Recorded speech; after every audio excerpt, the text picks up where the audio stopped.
சித்தர் பூமியாய் சிவலயம் காட்டும் அண்ணாமலையே போற்றி. சிவ ஓம் நம சிவாய.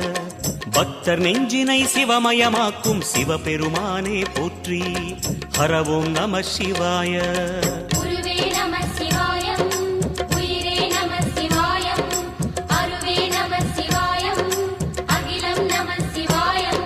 நம சிவாய நம சிவாய ஓம் நம சிவாய.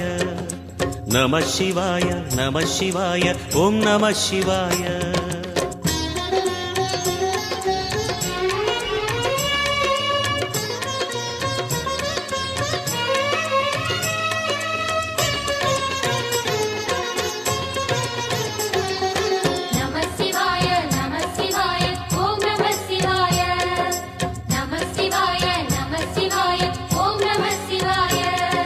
அன்னை உமைக்கு இடமாய் உடலில் ஆலை